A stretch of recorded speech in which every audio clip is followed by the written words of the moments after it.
Hello, welcome back. I'm Ari, and this month I am using a little D6 here to choose my TBR. Snoring dog underneath me is helping. If you haven't seen the other videos this month, they are linked down below, but the goal is to take the D6, roll a number, that number corresponds with a shelf, and then I will read books exclusively from that TBR shelf for the week. The goal is 3 books, but I'm trying to read as many as I possibly can. So let's see which shelf I'm reading this week and get right into the roll.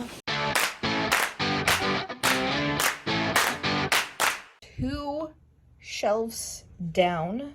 Shelf 2 and shelf 4.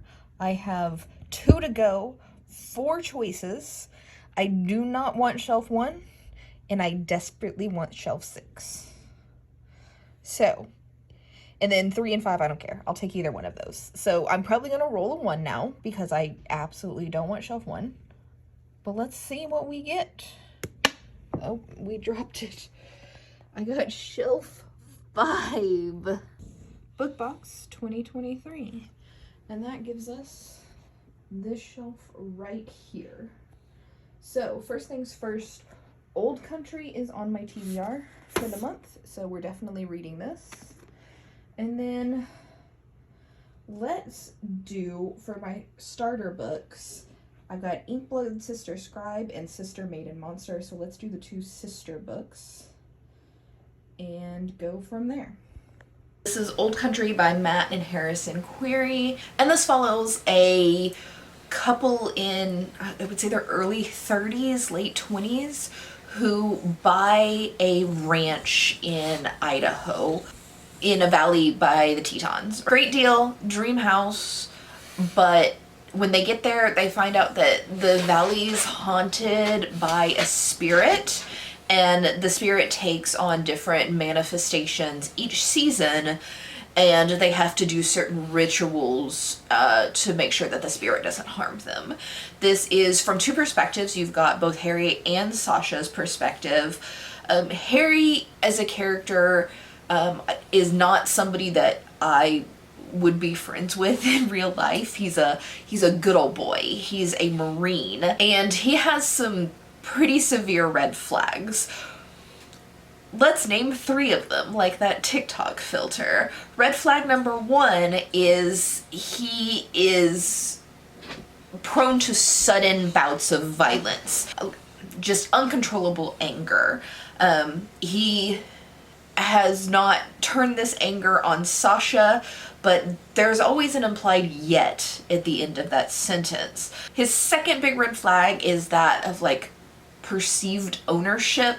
It's his land. It's his wife. He owns her. He owns the land. I mean, owning land is one thing, but thinking you own another human being, big red flag.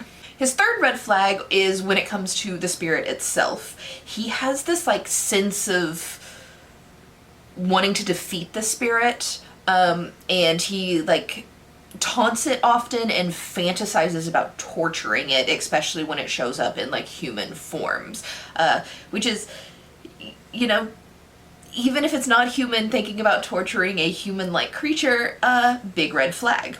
He's the main character of this book. Even though the chapters are split between him and Sasha, he feels like the main character and she still feels like a side character. She is not perfect by any means.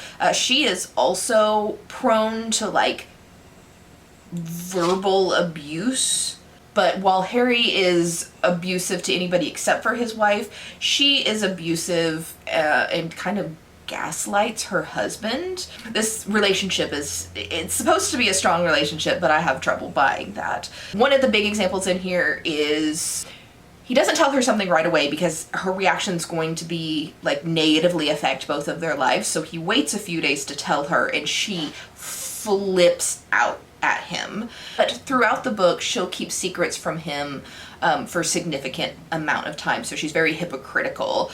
He doesn't seem to care, but she blows up if he does something that she doesn't like. Harry's character at least is done this way on purpose. There's a lesson to be learned in here about white fragility, so that's interesting, I guess. It's not the best way to tell a story about white fragility, but at least it's addressed. His behavior is addressed.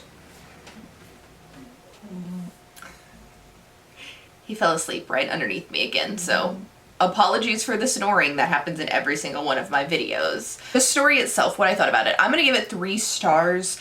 I thought the story was good. I enjoyed the story of this. I didn't like Harry's character, which you're reading from for probably more than half of the book, and I didn't like the dialogue. The dialogue is like objectively bad in this book. The writing is fine, it's just the dialogue that's bad. It's robotic, it's weird. But the story in and of itself is fine.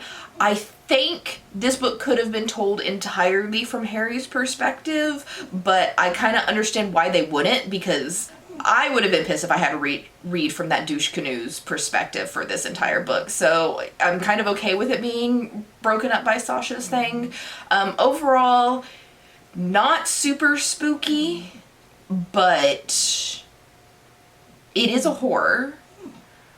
And I don't think I'd want to experience these things. If it sounds interesting to you to read it, but I don't think I'd like widely recommend this to anybody. Interesting enough, this week happens to be Summerween, so I am reading a horror book during Summerween, and it does technically fit the takes place in autumn prompt because there's an autumn section in here. Part 4, autumn. So does technically take place, I mean it's a year-long book, so it takes place in all of the seasons, but autumn is included in those seasons, so I think it would fit the prompt. Not that that means anything to you, because by the time you're seeing this video, Summerween is over, but I can at least say I did one prompt for Summerween. Sister, Maiden, Monster by Lucy Snyder. I want to start off this review by sharing a quote from her acknowledgement section, where it says, "I want to thank Maurice for sending me my all-time favorite editorial acceptance," which says, "Lucy, what the fuck is wrong with you?" And that describes everything about this book. One of my neighbors is apparently mowing their lawn, which happens pretty much all the time around here, so it is what it is. This starts out fairly normal. Maybe. It's a pandemic book from the start, and after COVID times, like COVID is obviously referenced in here, and there's another disease going around that seems to like that causes, like, that if you get sick from this, like, you're really screwed. Like, it causes some, like, sort of genetic mutations, and you're far more susceptible to cancer.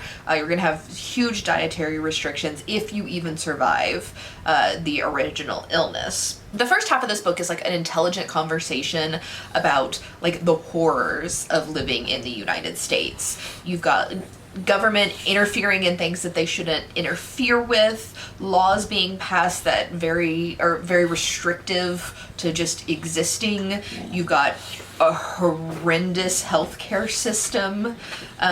All around it's just not good. But then it gets really fucking weird and turns into some sort of like Lovecraftian horror. There's a lot of body horror in this. There's a lot of really graphic, kind of gross sex scenes. Yeah.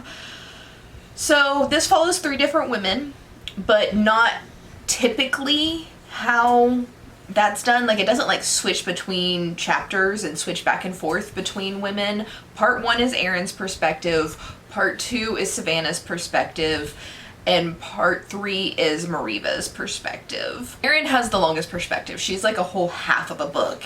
Erin's chapter is mostly normal until it gets weird at the end. Savannah and Mariva's are just unhinged throughout.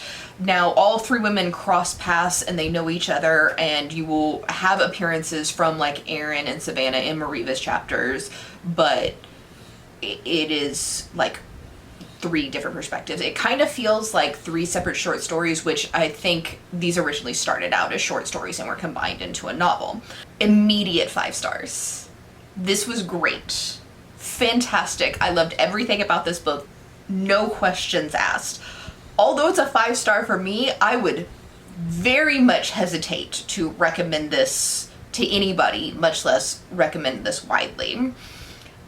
Very unhinged, very gross. And I don't think everybody would get along with it, but if you like weird things, if you like feminism, if you can stand to read things that are very pandemic and the United States is going to hell heavy, like, because if that's going to make you depressed, then definitely don't pick this up, because you will definitely be depressed. Also, this has a very open ending at the end, which a lot of people hate. It's never something that bothered me, and a lot of my favorite books have really, like, I don't know actually what the hell just happened, but I love this. Probably you shouldn't read this. Before we move on to the next book, I kind of talked with the last book about Summerween, and I'm gonna move over a little bit so I could put the Summerween prompts up here.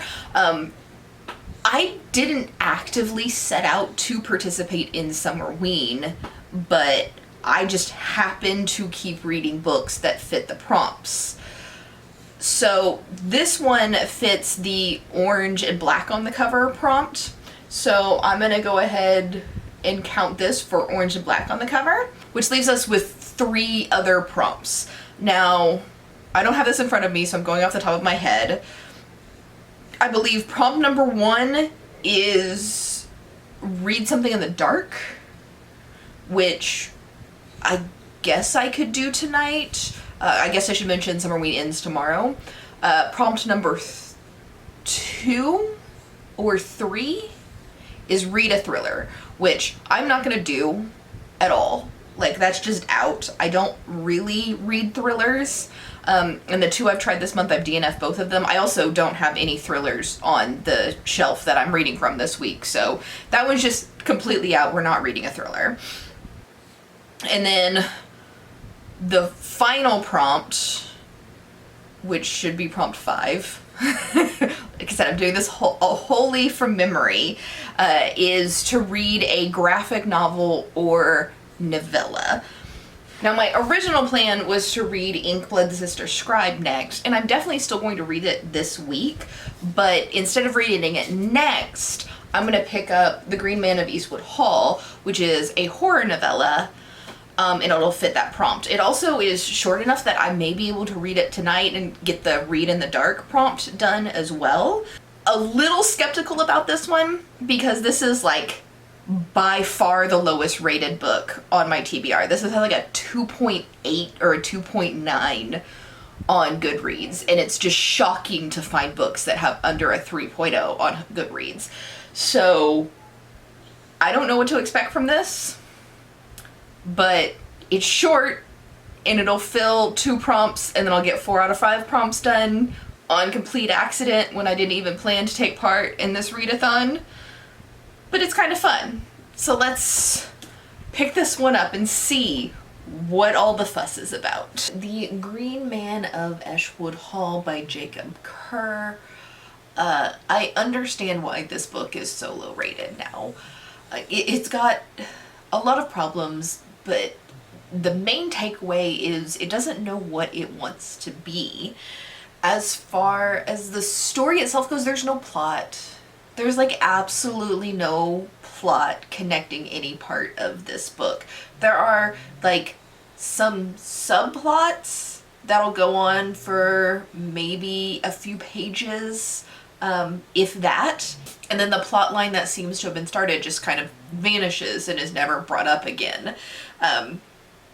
This book feels like an experiment. Like the author wanted to experiment with a lot of different stories in a different writing style, stuck them all in the same location, but never actually created just one coherent story out of here. In addition to there being no real plot, there's no real tone. The there's parts of the book that feel like they're written by and for children. Parts of the book that have like lines and lines of the F word. There's like 3 pages of nothing but similes. I don't like just one after the another. And it doesn't make any sense. I don't know why it exists in there, but it was like, okay, like calm down. The horror aspect of this book doesn't exist for most of the book. I don't know if you can see this bookmark here, but right there, this is the horror plotline. This is just a bunch of like random things happening with no real purpose. This is the horror plotline. So yeah, like I said, this book just doesn't know what it wants to be. I don't have anything else to say for it. Like, it totally deserves its really bad rating because it's just nonsense throughout. So I'm also going to give it a 2-star, just like everybody else seems to be. And definitely don't pick this up if you don't have to, because it's nonsense. That does conclude my accidental Summerween little session in there. Today is the last day of Summerween, but I'm going to continue reading off of this shelf, and we're going to switch out of horror and read some fantasy. Ink Blood, Sister Scribe by Emma Torres. This is a really popular book right now. I'm seeing it like all over TikTok. And fans of this book are going to be really disappointed that I thought this was incredibly boring. Basically, this follows a family of collectors, almost librarians, who guard some magical books. One of the sisters can like hear the books, which sounds weird, and so she's able to like collect them, care for them, and everything like that. And then the other sister is like purely immune to magic. And so the sister who's immune to magic seems somehow cursed, and she has to like, she can't be in the house because the wards don't work because of her immunity to magic. And then she has to keep moving every year for some reason because of some other magic. I don't know. Well, I do know, but it's like way at the end of the book, so not going to spoil it for you. Anyway, it follows them running from something, protecting these books. It is very long. And for like the first half of the book, I just couldn't get into it. I don't know, I didn't care about the story. I didn't know where it was going. Second half of the book was much better. Like probably 3/4 of the way in the book, where I kind of finally figured out what the plot was and where it's going, I was like interested and finished it really quickly. But it took me a good 2 days to get through the first half of this book. So other than it being boring, I thought it was a very good story, especially if you like kind of cozier novels. It wasn't super cozy, but it leaned more towards like cozy fantasy than I would think anything else. So I'm gonna give it a 3 stars and just move on from here. The best character in this book by far is Sir Kiwi, and I will die for him. Just so you know that. I love animal companions. Let's head back over to the shelf and see what I'm going to read next. Apologies about the light. It's kind of getting dark outside. But I think we got enough to record this. So I have 4 books left on this shelf. And I technically have 2 more days to read, but my partner's sister is coming into town tomorrow. So I think I can maybe get 1 book done, maybe 2, but no more than 2 is going to be possible. So Immortal Longings is a maybe. This is a no. I'm just not interested. This is a no for the same reason I'm not interested, and this is a maybe. So it's between Immortal Longings and 7 Faceless Saints. Maybe both, maybe just one. It'll be a surprise in just a couple of seconds for the next clip of which one I end up reading. 7 Faceless Saints by M.K. Lob. I like Lob better. As kind of expected, probably this is fantasy romance, but it has a mystery twist to it. So murders are happening. The male main character is trying to solve the murders, and then the female main character is kind of like also trying to solve the murders. Male main character is like a cop in this fantasy world, tend to be hated just as much as cops in our world are, and the female main character is kind of like the upper class, and then of course there's a romance, so they're lovers to enemies to lovers. They were like high school sweethearts or the equivalent, and then became enemies, and then going back to lovers. If you guys are aware, I'm usually pretty forgiving about like plot holes and stuff like that in fantasy romance, but this one was so bad. Like they were just gaping like, that doesn't make any sense. Like, what are you talking about? How the hell does this society even run? Questions that I had throughout this. So I'm very forgiving of a lot of things, but this like pushed those limits. If you're here just for like a vague fantasy background that you're not going to pay attention to, but you just want to read about a romance, sure, this one is probably good for you. If you're going to pay at all attention to what's happening in the background, then probably skip this one. I guess if you want a romance and a mystery together, like a murder mystery together, and you're going to ignore like the world building, this one's probably for you. If you pay attention at all, like at all period, to world building, you're gonna be like, what? So not for you. There is a plot twist in here at the end that I guessed like literally the first chapter. So I don't think the mystery's that strong in here if you're just like a typical mystery fan. But if you're looking for the combination of romance, fantasy romance, and mystery, then maybe. It's not a bad read. The writing's fine. Just the world building is what's really lacking here. So I'm gonna give this 3 stars. Moving on.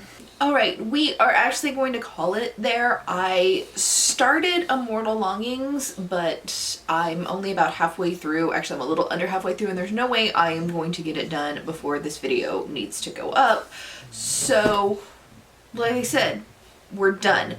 Captain's had an eventful week with guest here this week, and he is snoring heavily underneath me right now, so I apologize for the sawing noises. So I didn't get as much read this week as I have the previous 2 weeks, but we still got a good chunk done. Considering my goal is 3 a week and I did get 5, that's 2 more than I had goaled out. Come back next week for my final shelf in this month-long experiment, and I will see you then. Bye!